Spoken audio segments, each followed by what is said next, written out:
Welcome to engineer Raj YouTube channel. ನಾವು ಸಾಮಾನ್ಯ ವಿಜ್ಞಾನದ ಬಗ್ಗೆ ಕ್ಲಾಸ್ಗಳನ್ನು ತಗೋತಿದ್ವಿ. ಅದರೊಳಗೆ ಜೀವ ವಿಜ್ಞಾನ ಅಂದ್ರೆ ಬಯಾಲಜಿ ಬಗ್ಗೆ ಕಾನ್ಸಂಟ್ರೇಟ್ ಮಾಡಿ ಕಲಿತಿದ್ವಿ. ಮಾನವನ ದೇಹದಲ್ಲಿ ಆಗುವ ಬಹಳಷ್ಟು ಕ್ರಿಯೆಗಳ ಕಲಿಯುವ ಅವಶ್ಯಕತೆ ನಮಗೈತಿ. ಆಲ್ರೆಡಿ ಈಗ ಕೆಲವೊಂದಿಷ್ಟು ಕಲ್ತಿದ್ದೀವಿ. ಎಕ್ಸಾಮ್ ಪಾಯಿಂಟ್ ಆಫ್ ವ್ಯೂ ಏನು ಟಚ್ ಮಾಡ್ಬೇಕಾದ್ರೆ ಅದನ್ನು ಟಚ್ ಮಾಡಿದ್ದೀವಿ. ಇವತ್ತಿನ ಸೆಷನ್ನಲ್ಲಿ ರೆಸ್ಪಿರೇಟರಿ ಸಿಸ್ಟಮ್ ಅಂದ್ರೆ ಮಾನವರಲ್ಲಿ ಆಗುವ ಉಸಿರಾಟದ ಕ್ರಿಯೆ ಬಗ್ಗೆ ಸ್ವಲ್ಪ exam point of view touch ಮಾಡೋಣ. ನಾವು ಅವಾಗಲೇ ಹೇಳಿದ್ದೀನಿ, ನಾವು ಹಂತ ಹಂತವಾಗಿ ಕಾಂಪಿಟೇಟಿವ್ ಎಕ್ಸಾಮ್ಗೆ ತಯಾರಾಗ್ತಾ ಇದೀವಿ. ಇವಾಗ ನಾವು ಮೊದಲನೇ ಹಂತದಲ್ಲಿ ಓದ್ತಾ ಇದ್ದೀವಿ. ಮೊದಲನೇ ಹಂತಕ್ಕೆ ಎಷ್ಟು ಬೇಕಲ್ಲ ಅಷ್ಟು ನಾಲೆಜು ಜ್ಞಾನ ಅವಶ್ಯಕತೆ ಐತಿ, ಅದನ್ನಷ್ಟ ಕೊಡತ್ತೀನಿ.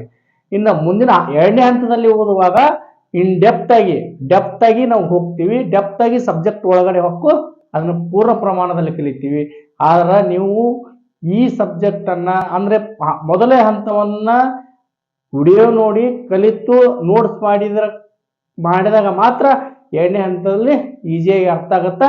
ನಾವು ಸ್ವಲ್ಪ ಸ್ಪೀಡ್ ಪಿಕಪ್ ಮಾಡ್ಬೋದು. Okay, come to the point. ಹಾಗಾದ್ರೆ ನಾವು ಮಾನವರಲ್ಲಿ ನಡೆಯುವ ರೆಸ್ಪಿರೇಟರಿ ಸಿಸ್ಟಮ್ ಅಂದ್ರೆ ಉಸಿರಾಟ ಕ್ರಿಯೆಯ ಬಗ್ಗೆ ಕಲಿತಾ ಇದೀವಿ. ಕಲಿಯೋಣ ಇವತ್ತಿನ ಸೆಷನ್ ಅಲ್ಲಿ. ಅದಾದ್ಮೇಲೆ ಕೆಲವೊಂದಿಷ್ಟು ಕ್ವಶನ್ಸ್ ನೋಡೋಣ. ಇಂಪಾರ್ಟೆಂಟ್ ಎಕ್ಸಾಮ್ ನಲ್ಲಿ ಕೇಳಿರುವಂತ ಕ್ವಶನ್ಗಳನ್ನು ನೋಡೋಣ. ಹಾಗಾದ್ರೆ ಉಸಿರಾಟ ಕ್ರಿಯೆಯಲ್ಲಿ ಎಷ್ಟು ವಿಧಗಳು? ಉಸಿರಾಟ ಕ್ರಿಯೆಯಲ್ಲಿ ಎರಡು ವಿಧ ಅದಾವು. ಒಂದು ಏರೋಬಿಕ್ ರೆಸ್ಪಿರೇಟರಿ ಸಿಸ್ಟಮ್, ಇನ್ನೊಂದು ಅನಏರೋಬಿಕ್ ರೆಸ್ಪಿರೇಟರಿ ಸಿಸ್ಟಮ್. ಅಂದ್ರೆ ಏರೋಬಿಕ್ ರೆಸ್ಪಿರೇಟರಿ ಸಿಸ್ಟಮ್ ಅಂತಂದ್ರ ಅಲ್ಲೇ ಆಕ್ಸಿಜನ್ ಸಹಿತವಾಗಿ ಉಸಿರಾಟ ಮಾಡ್ತೀವಿ. ಅದಕ್ಕೆ ನಾವು ಏರೋಬಿಕ್ ರೆಸ್ಪಿರೇಟರಿ ಸಿಸ್ಟಮ್ ಅಂತೀವಿ. ಅದೇ ಅನಏರೋಬಿಕ್ ರೆಸ್ಪಿರೇಟರಿ ಸಿಸ್ಟಮ್ ಅಂದ್ರೆ ಅಲ್ಲಿ ಆಕ್ಸಿಜನ್ ಯಾವುದೇ ಭಾಗನ ತೆಗೆದುಕೊಳ್ಳುವುದಿಲ್ಲ. ನೆನಪಿರಲಿ, ಮಾನವರಲ್ಲಿ ನಡೆಯುವ ಉಸಿರಾಟ ಕ್ರಿಯೆ ಏರೋಬಿಕ್ ರೆಸ್ಪಿರೇಟರಿ ಸಿಸ್ಟಮ್. ಏನೋ aerobic respiratory system important. Exam ನಲ್ಲಿ ಕೆಲವು ಬಾರಿ ಕೇಳಿರ್ತಾರ. ಏರೋಬಿಕ್ ರೆಸ್ಪಿರೇಟರಿ ಸಿಸ್ಟಮ್ ಮಾನವನಲ್ಲಿ ನಡೆಯುವ ಉಸಿರಾಟ ಕ್ರಿಯೆ ಭಾಗ. Okay, come to the point. ಹಾಗಾದ್ರೆ ಈ ಉಸಿರಾಟದ ಕ್ರಿಯೆಯಲ್ಲಿ ಏನೇನು ಇರ್ತೈತಪ್ಪ ಇಂಪಾರ್ಟೆಂಟು? ಮ್ಯಾಕ್ಸಿಮಮ್ ಎಕ್ಸಾಮ್ಗಳಲ್ಲಿ ಮಾನವರಲ್ಲಿ ನಡೆಯುವ ಉಸಿರಾಟದ ಸೂತ್ರ ಕೇಳಿದಾರ, ಇಲ್ಲಾಂದ್ರ ಉಸಿರಾಟದಲ್ಲಿ ಔಟ್ಪುಟ್ ಏನಂತ ಕೇಳಿರ್ತಾರ. ಅಂದ್ರ ಮಾನವನ ಉಸಿರಾಟದ ಅಂತಿಮ ಉತ್ಪನ್ನಗಳು ಯಾವಂತ ಬಹಳ ಎಕ್ಸಾಮ್ ಅಲ್ಲಿ ಕೇಳಿದಾರ. ಒಂದು ಕೆಮಿಕಲ್ ರಿಯಾಕ್ಷನ್ ಐತಿ. ಆ ಕೆಮಿಕಲ್ ರಿಯಾಕ್ಷನ್ ನೋಡ್ಕೊಂಡ್ ಬಂದ್ಬಿಡ್ರಿ. ಕೆಮಿಕಲ್ ರಿಯಾಕ್ಷನ್ ಅಂದ್ರೆ ಸೂತ್ರ, ರಾಸಾಯನಿಕ ಸೂತ್ರ ಹೆಂಗಿದೆ ನೋಡಿ. C6H12O6 plus 6O2 arrow mark 6CO2 plus 6H2O plus energy. ಅಂದ್ರ ಮಾನವ ಏನ್ ಮಾಡ್ತಾನ ಅಂದ್ರ ತನ್ನ ಉಸಿರಾಟ ಕ್ರಿಯೆಯಲ್ಲಿ ಏನ್ ಮಾಡ್ತಾನ, ಗ್ಲೂಕೋಸ್ ಆಲ್ರೆಡಿ ಮಾನವರ ಹತ್ರ ಅಂದ್ರ ತಾನು ಸೇವಿಸಿದ ಆಹಾರದಲ್ಲಿ ಆಲ್ರೆಡಿ ಗ್ಲೂಕೋಸ್ ಪ್ರಮಾಣ ಇರ್ತೈತಿ. ಅದಕ್ಕೆ ಏನ್ ಮಾಡ್ತಾನ, ಆಮ್ಲಜನಕವನ್ನ ಸೇವಿಸ್ತಾನ. ಆಮ್ಲಜನಕ ಸೇವಿಸಿ ಹೊರಗಡೆ ಏನೇನು ಬಿಡುಗಡೆ ಮಾಡ್ತಾನಪ್ಪ ಅಂದ್ರ ಔಟ್ಪುಟ್ ಏನೇನು ಇರ್ತಾವ ಅಂದ್ರ ಮಾನವ ಉಸಿರಾಟದ ಅಂತಿಮ ಉತ್ಪನ್ನಗಳು. ಅಂದ್ರ ಉಸಿರಾಟ ಒಳಗಡೆ ತೆಗೆದುಕೊಳ್ಳುವಾಗ ಈ ಆಕ್ಸಿಜನ್ ಅನ್ನು ಒಳಗಡೆ ತಂದ, ಈಗ ಹೊರಗಡೆ ಬಿಡುವಾಗ carbon dioxide plus water plus energy ಅಂತಿಮ ಉತ್ಪನ್ನಗಳಾಗಿ ಹೊರಗಡೆ ಬಿಡ್ತಾನ. ಎನರ್ಜಿಯನ್ನ ನಾವು ATP ಯಲ್ಲಿ ಹೇಳ್ತೀವಿ. ATP ಯಲ್ಲಿನೇ ಹೇಳಬೇಕು. ಹಾಗಾದ್ರೆ ಈ ATP ಫುಲ್ ಫಾರ್ಮ್ ಬಹಳ ಎಕ್ಸಾಮ್ಗಳಲ್ಲಿ ಕೇಳಿದಾರ. ATP ಫುಲ್ ಫಾರ್ಮ್ ಕೇಳಿದ್ರ adenosine triphosphate. ATP full form ಏನು? ಅಡೆನೋಸೈನ್ ಟ್ರೈಫಾಸ್ಫೇಟ್ ಅಂತ ಹೇಳ್ಬೇಕು. ಇಲ್ಲಾಂದ್ರೆ ನಾವು ಇದಕ್ಕೆ ಎನರ್ಜಿ ಅಂತ ಕೂಡ ಹೇಳ್ತೀವಿ. ಓಕೆ, ಈ ATP ಅನ್ನು ನಾವು ಏನಂತ ಕರಿತೀವಿ ಅಂದ್ರ ಎನರ್ಜಿ ಕರೆನ್ಸಿ ಆಫ್ ಸೆಲ್ ಅಂತ ನಾವು ನಾರ್ಮಲಿ ಕರಿತೀವಿ. ಏನಂತ? ಎನರ್ಜಿ ಕರೆನ್ಸಿ ಆಫ್ ಸೆಲ್ ಅಂತ ಕರಿತೀವಿ. ಹಾಗಾದ್ರೆ ಸಾಮಾನ್ಯ ಮನುಷ್ಯನಲ್ಲಿ ನಾರ್ಮಲಿ ಉಸಿರಾಟದ ರೇಟ್ ಎಷ್ಟೈತಪ್ಪ? ನಾರ್ಮಲ್ ರೆಸ್ಪಿರೇಷನ್ ರೇಟ್ ಎಷ್ಟೈತೆ ಅಂದ್ರ 12 to 18 ಬ್ರೀತ್ ಪರ್ ಮಿನಿಟ್. ನೆನಪಿಟ್ಟುಕೋರಿ, ಪರ್ ಮಿನಿಟ್ ಅಲ್ಲಿ ಹೇಳ್ತಿದ್ರ 12 ರಿಂದ 18 ಸಾರಿ ಕೆಲವು ಬಾರಿ ಎಕ್ಸಾಮ್ನಲ್ಲಿ 12ರಿಂದ 16 ಸಾರಿ ಅಂತಾನೂ ಕೊಡ್ತಾರ, ಅದು ಕೂಡ ಸರಿಯಾದ ಉತ್ತರ. ಮತ್ತು ವಯಸ್ಕ ಮಾನವರಲ್ಲಿ ಹೇಳ್ತದೇನೆ 12ರಿಂದ 18 breath per second per minute ಅಂತ ಹೇಳಿದಾಗ ಅದು ಕೂಡ ಸರಿ ಉತ್ತರ. ನೀವು ಏನಾದರೂ ಕೇಳಿದ್ರ ಬ್ರೀತ್ ರೇಟ್ ಕೇಳಿದ್ರ ಎಕ್ಸಾಮ್ನಲ್ಲಿ ಒಂದು ಸ್ವಲ್ಪ ನೋಡಿ ಕೂಲಂಕುಷವಾಗಿ ವಿಚಾರಿಸಿ ಹಾಕ್ರಿ. ಹಾಗಾದ್ರೆ ಒಂದು ನೆನಪಿಟ್ಟುಕೊಳ್ಳಿ, ನ್ಯೂ ಬಾರ್ನ್ ಬೇಬಿ ಅಂದ್ರೆ ಹುಟ್ಟಿದ ಮಗುವಿನಲ್ಲಿ ಉಸಿರಾಟದ ರೇಟ್, ಅದು ಕೂಡ ಬಹಳಷ್ಟು ಎಕ್ಸಾಮಲ್ಲಿ ಕೇಳಿದಾರ. 30 to 60 ಬ್ರೀತ್ ಪರ್ ಮಿನಿಟ್. ಎಷ್ಟು? 30ರಿಂದ 60 ಬ್ರೀತ್ ಪರ್ ಮಿನಿಟ್. ಅದೇ ತರ ಒಂದು ತಿಂಗಳಿಂದ 1 ವರ್ಷದವರೆಗೆ ಮಗುವಿನ ಉಸಿರಾಟದ ರೇಟ್ ಎಷ್ಟಿರ್ತೈತಿ? 26 to 60 ಬ್ರೀತ್ ಪರ್ ಮಿನಿಟ್. ಏನು? 26 to 60 ಬ್ರೀತ್ ಪರ್ ಮಿನಿಟ್ ಇರ್ತೈತಿ. ನೀವು ಯಾವಾಗಲೂ ನಿಮ್ಮ ಅನುಭವಕ್ಕೆ ಬಂದಿರ್ತೈತಿ. ನೀವು ನ್ಯೂ ಬಾರ್ನ್ ಬೇಬಿ ಹತ್ರ ಹೋದ್ರ ಉಸಿರಾಟ ಕಂಟಿನ್ಯೂ ಮಾಡ್ತಿರ್ತೈತಿ. ಆ ಉಸಿರಾಟ ಯಾಕಂದ್ರೆ ಆಕ್ಸಿಜನ್ ಅವಶ್ಯಕತೆ ಜಾಸ್ತಿ ಇರ್ತೈತಿ. ಇನ್ನೊಂದು ತಿಳ್ಕೊರಿ, ನೀವು ಮನುಷ್ಯಾಗ CO2 ತನ್ನ ಸುತ್ತಮುತ್ತಲು CO2 ಜಾಸ್ತಿ ಆಯ್ತಂದ್ರ, ಕಾರ್ಬನ್ ಡೈಆಕ್ಸೈಡ್ ಜಾಸ್ತಿ ಆಯ್ತಂದ್ರ ಉಸಿರಾಟದ ವೇಗವು ಕೂಡ ಅಷ್ಟೇ ಹೆಚ್ಚಾಗುತ್ತಾ ಹೋಗ್ತೈತಿ. ಏನಾಗ್ತೈತಿ? ಉಸಿರಾಟದ ವೇಗವು ಕೂಡ ಅಷ್ಟೇ ಆಗ್ತೈತಿ. ಹಾಗಾದ್ರೆ ಈ ಉಸಿರಾಟವನ್ನ ನಿಯಂತ್ರಣ ಮಾಡುವ ಅಂಗ ಯಾವುದು? ಈ ಮಾನವರಲ್ಲಿ ಉಸಿರಾಟವನ್ನ ನಿಯಂತ್ರಣ ಮಾಡುವ ಅಂಗ ಮಾನವನ ಮೆದುಳಿನಲ್ಲಿರುವ ಬ್ರೈನ್ ಸ್ಟೆಮ್ ಅನ್ನುವುದು. ಬ್ರೈನ್ ಸ್ಟೆಮ್ ಏನ್ ಮಾಡುತ್ತಾ? ಮಾನವನ ಉಸಿರಾಟವನ್ನ ನಿಯಂತ್ರಣ ಮಾಡತೈತಿ. ಪರ್ಟಿಕ್ಯುಲರ್ ಹೇಳ್ಬೇಕಂದ್ರ, ನೀವು ಪರ್ಟಿಕ್ಯುಲರ್ ಏನಾದ್ರೂ ಹೇಳ್ಬೇಕು ಅಂತ ಕೇಳಿದ್ರೆ, ಎಕ್ಸಾಮ್ ಪಾಯಿಂಟ್ ಅಲ್ಲಿ ಕೇಳಿದ್ರ ಮೆಡುಲಾ ಒಬ್ಲಿಗಂಟಾ ಅಂತ ಅಂತಾರ. ಅದಕ್ಕೆ ಏನಂತಾರ? ಮೆಡುಲಾ ಒಬ್ಲಿಗಂಟಾ ಅನ್ನುವ ಒಂದು ಮೆದುಳಿನ ಭಾಗ ಮಾನವನ ಉಸಿರಾಟವನ್ನು ನಿಯಂತ್ರಣ ಮಾಡ್ತೈತಿ. ಹಾಗಾದ್ರೆ ಈ ಉಸಿರಾಟ ಕ್ರಿಯೆಯಲ್ಲಿ ಮಾನವನು ಏನ್ ಮಾಡ್ತಾನ? ಆಕ್ಸಿಜನ್ ಅನ್ನು ಹೊರಗಡೆ ತಗೊಂಡು ಕಾರ್ಬನ್ ಡೈಆಕ್ಸೈಡ್ ಹೊರಗಡೆ ಬಿಡ್ತಾನ. ಕಾರ್ಬನ್ ಡೈಆಕ್ಸೈಡ್ ಅನ್ನು ಹೊರಗಡೆ ಬಿಡುವಾಗ ಅಷ್ಟೇ ಪ್ರಮಾಣದಲ್ಲಿ ಎನರ್ಜಿ ಗಳಿಸ್ತಾನ ಅನ್ನೋದು ನೀವು ತಿಳಿದುಕೊಳ್ಳಬೇಕಾದ ಪ್ರಿಲಿಮಿನರಿ ಏನಪ್ಪಾ ಸಬ್ಜೆಕ್ಟ್. ಓಕೆ, ನಿಮಗ ಯೂಶಲಿ ಎಕ್ಸಾಮ್ನಲ್ಲಿ ಮಾನವ ಉಸಿರಾಟದ ಅಂತಿಮ ಉತ್ಪನ್ನಗಳ ಬಗ್ಗೆ ಕೇಳ್ತಾರ. ನೆನಪಿಟ್ಕೋರಿ, carbon dioxide plus water plus energy. ಇದೇನಾದ್ರೂ ಕೇಳಿದ್ರೆ ನೀವು ಹೇಳಬೇಕು, ಸರಿಯಾದ ಉತ್ತರ ಹಾಕಿ ಬರಬೇಕು. ಹಾಗಾದ್ರೆ ಮಾನವ ರೆಸ್ಪಿರೇಟರಿ ಸಿಸ್ಟಮ್ ಅಲ್ಲಿ ಗ್ಯಾಸ್ ಎಕ್ಸ್ಚೇಂಜ್ ಆಗುವಂಥದ್ದು ಅಂದ್ರೆ ಈ ಆಕ್ಸಿಜನ್ ಮತ್ತು ಕಾರ್ಬನ್ ಡೈಆಕ್ಸೈಡ್ ಎಕ್ಸ್ಚೇಂಜ್ ಆಗುವ ಜಾಗ ಯಾವ್ದಂದ್ರ ಅಲ್ವೋವಿಲಾ ಅಂತೇಳಿ ನಾವು ಕರಿತೀವಿ. ಸ್ಪೆಲ್ಲಿಂಗ್ ನೆನಪಿಟ್ಕೋರಿ, ಯಾಕಂದ್ರ ಈ ಸೈನ್ಸ್ ಅನ್ನೋದು ಹಂಗ ಒಂದೊಂದ್ಸಲ ಪ್ರೊನೌನ್ಸಿಯೇಷನ್ ಹೆಚ್ಚು ಕಮ್ಮಿ ಆಗ್ತಿರ್ತಾವು. ಅಲ್ವೋವಿಲಾ ಅಂತೇಳಿ ಕರಿತೀವಿ. ಓಕೆ, ಇದು ಮಾನವನ ರೆಸ್ಪಿರೇಟರಿ ಸಿಸ್ಟಮ್ಗೆ ಸಂಬಂಧಪಟ್ಟ ವಿಷಯ. ಈ ಹಂತ 1ರಲ್ಲಿ ನಾವು ಕಲಿಯಬೇಕಾಗಿದ್ದು ಇಷ್ಟೇ. ಇನ್ನು ಹಂತ 2ರಲ್ಲಿ ಅದರ ಪಾತು ಮತ್ತು ಡೀಟೇಲ್ಸ್ ಆಗಿ ಸ್ಟಡಿ ಮಾಡೋಣ ಮುಂದಿನ ದಿನಮಾನಗಳಲ್ಲಿ. ಈ ಸೂತ್ರಗಳು ಅಟ್ಲೀಸ್ಟ್ ಇದನ್ನ ನೋಡಿದ್ರೆ ನೀವು ಗ್ರೂಪ್ ಡಿ ಗ್ರೂಪ್ ಸಿ ಅಲ್ಲಿ ಯಾವುದೇ ಎಕ್ಸಾಮ್ ಕಾಂಪೀಟ್ ಮಾಡಿದಾಗ ಅಲ್ಲಿ ಬಂದ್ರೆ ಈಸಿಯಾಗಿ ನೀವು ಆನ್ಸರ್ ಮಾಡಿ ಬರ್ತೀರಿ. ATP ಫುಲ್ ಫಾರ್ಮ್ ನೆನಪಿಟ್ಕೋರಿ, adenosine triphosphate. Very important. Respiratory system ಅಲ್ಲಿ ಉಸಿರಾಟದ ಅಂತಿಮ ಉತ್ಪನ್ನಗಳು ಬಹಳ ಸಲ ಕೇಳ್ಯಾರ, ನೆನಪಿಟ್ಕೋರಿ. ಮತ್ತ ಬ್ರೀತ್ ರೇಟ್ ಕೂಡ ಕೇಳಿದಾರ, ಇದನ್ನು ಕೂಡ ನೆನಪಿಟ್ಕೊಂಡು ಎಕ್ಸಾಮ್ ಅಲ್ಲಿ ಸರಿಯಾದ ಉತ್ತರ ಹಾಕಿ ಬರಬೇಕು. Okay, come to the next point. ಇವಾಗ ನಾವು ಮಾನವ ಶರೀರ ಶಾಸ್ತ್ರದಲ್ಲಿ ಕೆಲವೊಂದಿಷ್ಟು ವಿಷಯಗಳನ್ನ ತಿಳ್ಕೊತಾ ಇದೀವಿ. ಅದರಲ್ಲಿ ನಿಮ್ಗೆ ಹೃದಯದ ಬಗ್ಗೆ, ಹಾರ್ಟ್ ಬಗ್ಗೆ ಬಹಳಷ್ಟು ವಿಷಯಗಳನ್ನ ಆಲ್ರೆಡಿನ ತಿಳಿಸ್ಕೊಟ್ಟಿನಿ. ಅದರ ಕಾರ್ಯಗಳು ಯಾವ ತರ ಆಗ್ತಾವ ಅಂತೇಳಿ ತಿಳಿಸ್ಕೊಟ್ಟಿದ್ದೀನಿ. ಅದರಲ್ಲಿ ಒಂದು ಇಂಪಾರ್ಟೆಂಟ್ ಅಂತಂದ್ರ ಹೃದಯ ಜೋಡಣೆ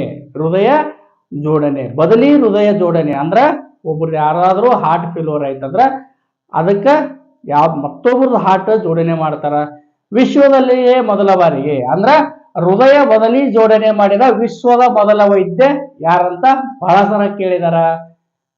ಡಾಕ್ಟರ್ ಕ್ರಿಶ್ಚಿಯನ್ ಬರ್ನಾರ್ಡ್ ಅನ್ನೋರು, ದಕ್ಷಿಣ ಆಫ್ರಿಕಾದ ಡಾಕ್ಟರ್ ಕ್ರಿಶ್ಚಿಯನ್ ಬರ್ನಾರ್ಡ್ ಅನ್ನೋರು ಮೊಟ್ಟ ಮೊದಲ ಬಾರಿಗೆ ವಿಶ್ವದಲ್ಲಿ ಮೊಟ್ಟ ಮೊದಲ ಬಾರಿಗೆ ಹೃದಯದ ಬದಲಿ ಜೋಡಣೆ ಮಾಡಿದ್ದಾರೆ. ಅದೇ ತರ ಭಾರತದಲ್ಲಿ ಹೃದಯ ಬದಲಿ ಜೋಡಣೆ ಮಾಡಿದ ಮೊದಲ ವೈದ್ಯನ್ಯಾರು? Very important. ಭಾರತಕ್ಕೆ ಸಂಬಂಧಪಟ್ಟಂಗ ಯಾರು? ಡಾಕ್ಟರ್ ವೇಣುಗೋಪಾಲ್ ಅವರು ಭಾರತದಲ್ಲಿ ಮೊದಲ ಬಾರಿಗೆ ಬದಲಿ ಹೃದಯ ಜೋಡಣೆ ಮಾಡಿದಾರ. ಇವು ಹೃದಯಕ್ಕೆ ಸಂಬಂಧಪಟ್ಟಂಗೆ ಆಯಿತು. ಇನ್ನು ಕೆಲವೊಂದಿಷ್ಟು ಎಕ್ಸಾಮ್ ಪಾಯಿಂಟ್ ಆಫ್ ವ್ಯೂ, ಎಕ್ಸಾಮ್ನಲ್ಲಿ ಯಾವ್ಯಾವ ಕ್ವಶನ್ಗಳು ಬಂದಿದಾವ ಅದರ ಮೇಲೆ ಕೆಲವೊಂದಿಷ್ಟು ಇಂಪಾರ್ಟೆಂಟ್ ಒನ್ ಲೈನರ್ ತಗೊಂಡಿದ್ದೀನಿ. ಆ ಒನ್ ಲೈನರ್ ಬಡ ಚೆಕ್ ಮಾಡೋಣ ಇವತ್ತಿನ ಕ್ಲಾಸ್ನಲ್ಲಿ. ಓಕೆ, ಹಾಗಾದ್ರೆ ಬಹಳ ಸಲ ಹಾಲಿನ ಪಚರೀಕರಣ ಅಂದ್ರೆ ಏನಂತ ಕೇಳಿದಾರ. ಹಾಲಿನ ಪಚರೀಕರಣ ನೀವು ನೆನಪಿಟ್ಕೊಳ್ಳೇಬೇಕು. ಹಾಲನ್ನು ಸುಮಾರು 30 ನಿಮಿಷಗಳ ಕಾಲ 60 ಡಿಗ್ರಿ ಸೆಲ್ಸಿಯಸ್ಸಿನಲ್ಲಿ ಕಾಯಿಸಿ, ನೆನಪಿಟ್ಟುಕೊಳ್ಳಿ, ಹಾಲನ್ನು ಸುಮಾರು 30 ನಿಮಿಷಗಳ ಕಾಲ 60 ಡಿಗ್ರಿ ಸೆಲ್ಸಿಯಸ್ಸಿನಲ್ಲಿ ಕಾಯಿಸಿ ತಕ್ಷಣ ಅದನ್ನು ಶೀತೀಕರಣ ಮಾಡಿ ಪ್ಯಾಕ್ ಮಾಡುವ ವಿಧಾನಕ್ಕೆ ಹಾಲಿನ ಪಚರೀಕರಣ ಅಂತ ಹೇಳಿ ಕರಿತೀವಿ.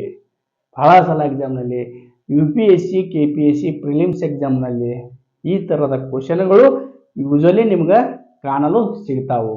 ಅದೇ ಥರ PSI PDO FDA ಅಲ್ಲಿ ಕೂಡ ಈ ಥರ ಕ್ವಶನ್ಗಳು ನೋಡಲು ಸಿಗ್ತಾವೆ. ಓಕೆ, ಹಾಲಿನ ಪಚರೀಕರಣದ ಬಗ್ಗೆ ಇದಾಗಿತ್ತು.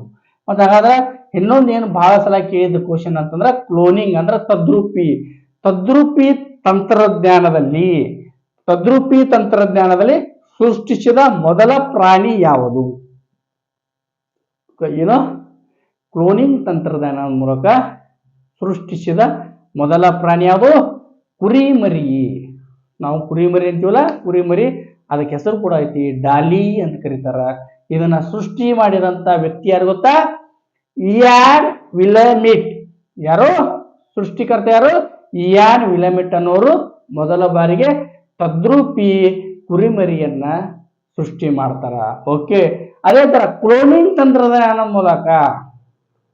ತಂತ್ರಜ್ಞಾನವನ್ನ ಮಾನವನ ಮೇಲೆ ಪ್ರಯೋಗ ಮಾಡಿ ಯಶಸ್ವಿಯಾಗಿ ಸೃಷ್ಟಿಸಿದ ಮೊದಲ ಶಿಶು ಯಾವುದು ಗೊತ್ತಾ? ಆ ಮೊದಲ ಶಿಶು ಹೆಣ್ಣು ಮಗುವಾಗಿತ್ತು. ಅದಕ್ಕೆ ಹೆಸರು ಕೂಡ ಇದೆ, ಬಹಳ ಸಲ ಕೇಳಿದ್ದಾರೆ ಎಕ್ಸಾಮ್ನಲ್ಲಿ. ಇವ ಅಂತ ಹೆಸರು. ಈವ ಅನ್ನೋ ಒಂದು ಹೆಣ್ಣು ಮಗುವನ್ನ ಈ ತಂತ್ರಜ್ಞಾನದ ಮುಖಾಂತರ ಸೃಷ್ಟಿ ಮಾಡಿದ್ದಾರೆ. ವೆರಿ ಇಂಪಾರ್ಟೆಂಟ್, ನೆನಪಿಟ್ಕೋರಿ. ಓಕೆ, ನಿಮ್ಗೆ ಆಲ್ರೆಡಿ ನಾನು ವಿಟಮಿನ್ಸ್ ಬಲ್ಲಿ ಹೇಳುವಾಗ ರೈಬೋಫ್ಲೇವಿನ್ ಅನ್ನೋ ಬಗ್ಗೆ ಸ್ವಲ್ಪ ಹೇಳಿದ್ದೀನಿ. ಇದು B2 vitamin B12 vitamin B2 ನಾವೇನಂತೀವಿ ರಾಸಾಯನಿಕವಾಗಿ ರೈಬೋಫ್ಲೇವಿನ್ ಅಂತೀವಿ. ಅದರ ಮೇಲೆ ಒಂದು ಕ್ವಶನ್ ಬಹಳ ಸಲ ಬಂದೈತಿ, ಅದನ್ನ ನೀವು ಅಬ್ಸರ್ವ್ ಮಾಡಿ ನೋಡ್ರಿ. ಏನಂದ್ರೆ ಹಸುವಿನ ಹಾಲಿನಲ್ಲಿ ಹಳದಿ ಬಣ್ಣಕ್ಕೆ ಕಾರಣವಾದ ಅಂಶ ಯಾವುದು? ಹಸುವಿನ ಹಾಲು ಹಳದಿ ಬಣ್ಣಕ್ಕೆ, ಹಸುವಿನ ಹಾಲು ಕೆಲವು ಸಲ ನೀವು ನೋಡಿರ್ತೀರಿ, ಕೀನ್ ಅಬ್ಸರ್ವೇಷನ್ ಮಾಡಿದಾಗ ಸ್ವಲ್ಪ ಹಳದಿ ಕಲರ್ ತರ ಕಾಣತೈತಿ, ಹಳದಿ ಬಣ್ಣದಾಗ ಕಾಣತೈತಿ. ಅದಕ್ಕೆ ಕಾರಣ ಏನಪ್ಪಾ ಅಂದ್ರೆ ಹಾಲಿನಲ್ಲಿರುವ ರೈಬೋಫ್ಲೇವಿನ್ ಎನ್ನುವ ಅಂಶ. ಓಕೆ, ರೈಬೋಫ್ಲೇವಿನ್ ಅನ್ನೋ ಅಂಶ ಅದು ಹಾಲನ್ನ ಹಳದಿ ಬಣ್ಣಕ್ಕೆ ಕಾರಣ ಆಗಿರ್ತೈತಿ. ಅದೇ ತರ ಮಾನವ ದೇಹದ ಉಷ್ಣಾಂಶವನ್ನು ನಿಯಂತ್ರಿಸುವ ಗ್ರಂಥಿಗೆ ನಾವು ಏನಂತ ಕರಿತೀವಿ? ಮಾನವ ದೇಹದ ಉಷ್ಣಾಂಶವನ್ನು ನಿಯಂತ್ರಿಸುವಂಗ ಯಾವುದು? ಹೈಪೋಥೆಲಮಸ್ ಎಲ್ಲಿರ್ತೈತಿ? ಬ್ರೇನ್, ಮೆದುಳಿನ ಒಳಗಡೆ ಇರ್ತೈತಿ. ಮೆದುಳಿನ ಬಗ್ಗೆ ಒಂದು ಫುಲ್ ಒಂದು ಕ್ಲಾಸ್ ತಗೊಂಡಿದ್ದೀನಿ, ಅದನ್ನ ನೋಡಿಲ್ಲ ಅಂದ್ರೆ ಹೋಗಿ ನೋಡ್ಕೊಂಬರ್ರಿ. ಯಾವ್ಯಾವ ಅಂಗ ಏನು ಕೆಲಸ ಮಾಡ್ತೈತಿ ಅಂತ ಹೇಳಿನಿ. ಅಂದ್ರೆ ಉಷ್ಣಾಂಶ ನಿಮ್ಮ ಬಾಡಿ ಹೀಟ್ ಆಗಕ್ಕೆ ಅದೇ ಕಾರಣ. ಹೈಪೋಥೆಲಮಸ್ ಯಾವಾಗಲೂ ಹೆಂಗಿರ್ಬೇಕು? ಕೂಲ್ ಆಗಿರ್ಬೇಕು. ಅವಾಗ ಮನುಷ್ಯನಿಗೆ ಜೀವನ ಆರಾಮ ಇರ್ತೈತಿ, ಇಲ್ಲಾಂದ್ರೆ ಬಹಳಷ್ಟು ಸಮಸ್ಯೆಗಳಾಗ್ತವ. ನೆಕ್ಸ್ಟ್ ಏನಪ್ಪಾ ನೋಡೋಣ ಅಂದ್ರೆ ಮಾನವನ ಜಠರದಲ್ಲಿ ಜೀರ್ಣಕ್ರಿಯೆ ಹೇಳುವಾಗ ಬಹಳ ಚಂದಾಗಿ ಹೇಳಿನಿ. ಮಾನವ ಜಠರದಲ್ಲಿ ಉತ್ಪತ್ತಿಯಾಗುವ ಆಮ್ಲ ಯಾವುದು? ಮಾನವ ಜಠರದಲ್ಲಿ ಉತ್ಪತ್ತಿಯಾಗುವ ಆಮ್ಲ HCl. ನೆನಪಿರ್ಕೋರಿ, ಹೈಡ್ರೋಕ್ಲೋರಿಕ್ ಆಸಿಡ್. ಈ ಹೈಡ್ರೋಕ್ಲೋರಿಕ್ ಆಸಿಡ್ ಎಷ್ಟು ಸ್ಟ್ರಾಂಗ್ ಇರ್ತದೆ ಅಂತ ಅವಾಗಲೇ ಹೇಳಿನಿ. ಮೈ ಮೇಲೆ ಬಿದ್ರ ಮೈ ಕೈ ಸುಡ್ತತಿ. ಆದ್ರ ಆ ಹೈಡ್ರೋಕ್ಲೋರಿಕ್ ಆಸಿಡ್ ಇದ್ರೂ ಕೂಡ ಅದರ ಒಳಗಡೆ ಲಿಟರ್ ಒಳಗಡೆ ಒಂದು ಏನಿರ್ತೈತಿ ಮೆಂಬ್ರೇನ್ ಇರ್ತೈತಿ. ಅದು ಅದನ್ನ ಕಾಪಾಡ್ತೈತಿ ಅಂತ ಹೇಳಿ ಅದನ್ನ ಯಾವ್ದಂತ ನೀವು ಹೋಗಿ ಆ ಕ್ಲಾಸಲ್ಲಿ ತಿಳ್ಕೊಬೇಕು ಇವಾಗ. Okay, come to the next point. ಇನ್ನೊಂದೇನಪ್ಪಾ ಅಂದ್ರ ನೀರನ್ನು ಕುಡಿಯದೆ ಬದುಕುವ ಪ್ರಾಣಿ ಯಾವುದು? ನೀರನ್ನು ಕುಡಿಯದೆ ಬದುಕುವ ಪ್ರಾಣಿ ಯಾವುದು? ಕಾಂಗ್ರೋ ಇಲಿ. ಕಾಂಗ್ರೋ ಇಲಿ ಯಾವತ್ತೂ ನೀರನ್ನು ಕುಡಿಯುವುದಿಲ್ಲ. ಸಾಮಾನ್ಯವಾಗಿ ಸಸ್ತನಿಗಳು ಭೂಮಿ ಮೇಲೆ ವಾಸ ಮಾಡ್ತಾವು ಅಥವಾ ಯಾವುದು ಎಲ್ಲಿ ವಾಸ ಮಾಡಿದರೂ ಕೂಡ ಹಾರುವ ಸ್ಥಿತಿಯಲ್ಲಿ ಇರಂಗಿಲ್ಲ. ಆದರೂ ಕೂಡ ಸಸ್ತನಿಗಳಲ್ಲಿ ಒಂದು ಅಪವಾದ ತರ ಹಾರುವ ಸಸ್ತನಿ ಇದೆ. ಅದು ಯಾವುದು? Very important. ಯಾವ್ದಪ್ಪ ಅಂದ್ರ ಬಾವಲಿ. ಬಾವಲಿ ಕೂಡ ಸಸ್ತನಿ. Okay, come to the next point. ನಿಮ್ಗೆ ಆವಾಗಲೇ ಹೇಳಿದ್ದೀನಿ, ಸಸ್ತನಿಗಳು ಯೂಶಲಿ ಎಗ್ ಪ್ರೊಡ್ಯೂಸ್ ಮಾಡ್ತಾವು. ಅಂದ್ರ ಎಗ್ಗನ್ನ ಮೊಟ್ಟೆ ಇಡುವ ಸಸ್ತನಿ. ಅಂದ್ರೆ ಮೊಟ್ಟೆಯನ್ನು ಇಡುವ ಸಸ್ತನಿ ಎರಡು ಪ್ರಾಣಿಗಳು ಯಾವ್ಯಾವು? ಪ್ಲಾಟಿಪಸ್ ಮತ್ತು ಎಕಿಡ್ನಾ. ಪ್ಲಾಟಿಪಸ್ ಮತ್ತು ಎಕಿಡ್ನಾನ ಮೊಟ್ಟೆ ಇಡುವ ಸಸ್ತನಿಗಳು. ಇನ್ನೊಂದು ಬಹಳಷ್ಟು ಎಕ್ಸಾಮ್ಗಳಲ್ಲಿ ಒಂದು ಕೇಳಿದರೆ ಸಿಲ್ವರ್ ಫಿಶ್ ಎನ್ನುವುದು ಒಂದು ಬಗೆಯ ಸಿಲ್ವರ್ ಫಿಶ್ ಎನ್ನುವುದು ಒಂದು ಬಗೆಯ ಆಪ್ಷನ್ ಅಲ್ಲಿ ಏನಿರುತ್ತೆ? ಫಿಶ್ ಅಂತ ಇರ್ತೈತಿ, ತಿಮಿಂಗ್ಲ ಅಂತ ಇರ್ತೈತಿ, ಮತ್ತ ಸಮುದ್ರದ ಜಲಚರ ಅಂತ ಇರ್ತೈತಿ. ಕೊನೆಗೆ ಏನಿರ್ತೈತಪ್ಪ ಅಂದ್ರ ಇದು ಒಂದು ಕೀಟ ಅಂತ ಇರ್ತೈತಿ. ನೋಡು, ನೆನಪಿಟ್ಟುಕೋರಿ, ಸಿಲ್ವರ್ ಫಿಶ್ ಎನ್ನುವುದು ಒಂದು ಬಗೆಯ ಕೀಟ. ನೋಡ್ರಿ, ಅದರೊಳಗೆ ಫಿಶ್ ಅನ್ನೋದೈತಿ. ಹಾಗಾಗಿ ನಾವೇನ್ ಮಾಡ್ತೀವಿ? ಜಲಚರಕ್ಕೆ ಹೋಗ್ತೀವಿ. ಅಲ್ಲ, ಇದು ಒಂದು ಬಗೆಯ ಕೀಟ. ಕನ್ಫ್ಯೂಸಿಂಗ್ ಮಾಡುವ ಕ್ವಶನ್ ಇಲ್ಲ. ಓಕೆ, ಇನ್ನು ಅತಿ ದೊಡ್ಡ ಪಕ್ಷಿ ಯಾವ್ದಪ್ಪ ಅಂದ್ರ ಆಸ್ಟ್ರಿಚ್ ಮತ್ತ ಕಿವಿ ಮತ್ತು ಯಮು ಅನ್ನುವುದೇನಪ್ಪಾ ಅಂದ್ರೆ ನ್ಯೂಜಿಲೆಂಡದಲ್ಲಿರುವ ಎರಡು ಹಾರಲಾರದ ಪಕ್ಷಿಗಳದಾವು. ಅವಕ್ಕೆ ನಾವು ಯಾವ ಅಂತೀವಿ? ಕಿವಿ ಮತ್ತು ಯಮು ಅಂತ ಕರಿತೀವಿ. ಇನ್ನು ನೆಕ್ಸ್ಟ್ ಏನಪ್ಪಾ ಅಂದ್ರ ಭೂಮಿ ಮೇಲಿರುವ ಅತಿ ದೊಡ್ಡ ಪ್ರಾಣಿ. ನೆನಪಿಟ್ಟುಕೋರಿ, ಭೂಮಿ ಮೇಲಿರುವ ಅತಿ ದೊಡ್ಡ ಪ್ರಾಣಿ ಯಾವುದು ಅಂತ ಕೇಳಿದಾಗ ಆಫ್ರಿಕಾದ ತಿಮಿಂಗಲು. ಆಫ್ರಿಕಾದ ಆನೆಗಳು. ಭೂಮಿ ಮೇಲಿರುವ ಅತಿ ದೊಡ್ಡ ಪ್ರಾಣಿ ಯಾವುದು ಅಂತ ಕೇಳಿದ್ರೆ ಆಫ್ರಿಕಾದ ಆನೆಗಳು. ಅದೇ ತರ ನೀರಿನಲ್ಲಿರುವ ಅತಿ ದೊಡ್ಡ ಪ್ರಾಣಿ ಯಾವುದು ಅಂತ ಕೇಳಿದಾಗ ನೀಲಿ ತಿಮಿಂಗಲ ಅಂತ ಹೇಳಬೇಕು. ನಿಮ್ಗೆ ಗೊತ್ತಿರಲಿ, ಹಮ್ಮಿಂಗ್ ಬರ್ಡ್ ಅನ್ನೋದು ಇಷ್ಟಿದೆ. ಹಮ್ಮಿಂಗ್ ಬರ್ಡ್ ಅಂದ್ರ ಭೂಮಿ ಮೇಲಿರುವ ಅತಿ ಚಿಕ್ಕ ಪ್ರಾಣಿ. ಏನು? ಭೂಮಿ ಮೇಲಿರುವ ಅತಿ ಚಿಕ್ಕ ಪ್ರಾಣಿ ಯಾವ್ದಪ್ಪ ಅಂದ್ರ ಹಮ್ಮಿಂಗ್ ಬರ್ಡ್. ಹಮ್ಮಿಂಗ್ ಬರ್ಡ್ ಬಹಳ ಚಿಕ್ಕ ಪ್ರಾಣಿಯಾಗಿದೆ. ಓಕೆ, ಇನ್ನೊಂದು ಕ್ವಶನ್ ಕೇಳ್ತಾ ಇದ್ರು, ಯೂಶಲಿ ಯಾವಾಗಲೂ ಕೇಳ್ತಾ ಇದ್ರು. ಅದು ಯಾವ್ದಪ್ಪ ಅಂದ್ರ ವೈರಸ್ ಮುಖಾಂತರ ಬರುವ ಕಾಲು ಬಾಯಿ ರೋಗ ಬಾಧಿಸಲ್ಪಡುವ ಪ್ರಾಣಿಗಳು ಯಾವ್ಯಾವು ಅಂತ ಕೇಳಿದಾರ. ಕಾಲು ಬಾಯಿ ರೋಗ ಬಾಧಿಸಲ್ಪಡುವ ಪ್ರಾಣಿಗಳು ಯಾವ್ಯಾವ ಅಂದ್ರ ಎಮ್ಮೆ, ಹಸು ಮತ್ತು ಹಂದಿ. ಇವು ಏನಪ್ಪಾ ಅಂದ್ರ ಕಾಲು ಬಾಯಿ ರೋಗ ಎದರಿಂದ ಬರ್ತೈತಿ? ವೈರಸ್ ನಿಂದ ಬರ್ತೈತಿ. ಈ ಪ್ರಾಣಿಗಳನ್ನ ಟಾರ್ಗೆಟ್ ಮಾಡಿ ಬಾಧಿಸ್ತೈತಿ. Okay, come to the next point. ಮನೆಯಲ್ಲಿರುವ ಹಾಲು ಹುಳಿಯಾದಾಗ ಅದರಲ್ಲಿ ಉಂಟಾಗುವ ಆಮ್ಲ ಯಾವುದು? ಮನೆಯಲ್ಲಿರುವ ಹಾಲು ಹುಳಿಯಾದಾಗ ಅದರಲ್ಲಿ ಉಂಟಾಗುವ ಆಮ್ಲ ಲ್ಯಾಕ್ಟಿಕ್ ಆಮ್ಲ. ವೆರಿ ಇಂಪಾರ್ಟೆಂಟ್, ಲ್ಯಾಕ್ಟಿಕ್ ಆಮ್ಲ. ಒಂದ್ ವೇಳೆ ಹಾಲು ಹುಳಿ ಆಗತೈತಿ ಅಂತಂದ್ರ ಅದಕ್ಕೆ ಕಾರಣ ಲ್ಯಾಕ್ಟಿಕ್ ಆಮ್ಲ. ಓಕೆ, ನಿಮ್ಗೆ ಗೊತ್ತು, ಹಿಂದಕ್ಕೊಂದು ಸಲ ರೆವಲ್ಯೂಷನ್ ಆಗಿಬಿಡ್ತು. ಯಾವ ತರ ರೆವಲ್ಯೂಷನ್ ಅಂತಂದ್ರ ಅಮೇರಿಕದ ಮ್ಯಾನ್ಸೆಟೋ ಕಂಪನಿ ಅನ್ನೋದು ಏನ್ ಮಾಡ್ತೈತಿ? ಒಂದು ಹತ್ತಿ ತರದೈತಿ. ಆ ಹತ್ತಿ ವಿಪರೀತ ಬೆಳೆ ಔಟ್ಪುಟ್ ಕೊಡ್ತೈತಿ, ಅಂದ್ರ ಪ್ರಾಡಕ್ಟ್ ಕೊಡ್ತೈತಿ. ಯಾವ್ದಪ್ಪ ಅಂದ್ರ ಜೈವಿಕ ತಂತ್ರಜ್ಞಾನದಲ್ಲಿ ಮೊದಲ ಸೃಷ್ಟಿಸಿದ ಸಸ್ಯ ಯಾವುದು? ಯೂಶಲಿ ಇದನ್ನ ಕೇಳ್ತಿರ್ತಾರ. ಜೈವಿಕ ತಂತ್ರಜ್ಞಾನದಲ್ಲಿ ಮೊದಲ ಸೃಷ್ಟಿಸಿದ ಸಸ್ಯ ಯಾವುದು? ಬೀಟಿ ಹತ್ತಿ. ಹತ್ತಿ ಒಳಗ ಬೀಟಿ ಹತ್ತಿ ಅಂತ ನಾವು ಕರಿತೀವಿ. ಅಥವಾ BT ಕಾಟನ್ ಅಂತ ಕರಿತೀವಿ. ಇದನ್ನ ಮೊದಲ ಬಾರಿಗೆ ಜೈವಿಕ ತಂತ್ರಜ್ಞಾನದ ಮೂಲಕ ಅಮೆರಿಕದ ಮ್ಯಾನ್ಸೆಟೋ ಕಂಪನಿಯವರು ಏನ್ ಮಾಡ್ತಾರ, ಸೃಷ್ಟಿ ಮಾಡ್ತಾರ. ಓಕೆ, ಇವಾಗ ವಿಜ್ಞಾನದ ಬಹುಭಾಗವನ್ನ ಜೀವ ವಿಜ್ಞಾನವನ್ನ ನಾವು ನೋಡ್ತಾ ಬಂದಿದೀವಿ. ಮುಂದಿನ ದಿನಗಳಲ್ಲಿ ಕೂಡ ಇನ್ನು ಜೀವ ವಿಜ್ಞಾನವನ್ನು ಇನ್ನೂ ಆಳಕ್ಕೆ ಹೋಗಿ ನಮಗೆ ಎಕ್ಸಾಮ್ ಪಾಯಿಂಟ್ ಆಫ್ ವ್ಯೂ ಏನು ಬೇಕಲ್ಲ ಅದನ್ನ ಟಚ್ ಮಾಡ್ಕೊಂಡೇ ಬರೋಣ. ನಿಮ್ಗೆ ನೆನಪಿರಲಿ, ಈ ಸದ್ಯಕ್ಕೆ ಯಾವುದೋ ಎಕ್ಸಾಮ್ಗಳು ನಡೀತಾ ಇಲ್ಲ. ಇಲ್ಲಾಂದ್ರೆ ಕ್ವಶನ್ ಪೇಪರ್ ಅಲ್ಲಿ ನಾನು ಬಿಡಿಸಿರುವ 14 ಕ್ಲಾಸ್ಗಳಲ್ಲಿ ಬಂದಿರೋ ಕ್ವಶನ್ಗಳನ್ನ ತೋರಿಸ್ತಿದ್ದೆ. ಬಟ್ ಇವಾಗ ಯಾವುದು ಎಕ್ಸಾಮ್ ನಡೀತಿದ್ದಿಲ್ಲ. ಅಪ್ಕಮಿಂಗ್ ಯಾವುದೇ ಎಕ್ಸಾಮ್ ಬಂದ್ರು ನನ್ನ ಕಂಟೆಂಟ್, ನನ್ನಲ್ಲಿರುವ ನಾ ಹೇಳಿರುವಂತ ಸಿಲೆಬಸ್ಸು ಸಬ್ಜೆಕ್ಟ್ ಅಲ್ಲಿ ಬಂದಿರುವ ಕ್ವಶನ್ಗಳನ್ನ ಖಂಡಿತವಾಗಿ ವಿಡಿಯೋ ಸಹಿತ ಮಾಡಿ ಹಾಕ್ತೀನಿ. ಓಕೆ, ಮತ್ತೆ ಮುಂದಿನ ವಿಡಿಯೋದೊಂದಿಗೆ ಸಿಗೋಣ. ಅಲ್ಲಿವರೆಗೂ ಧನ್ಯವಾದಗಳು.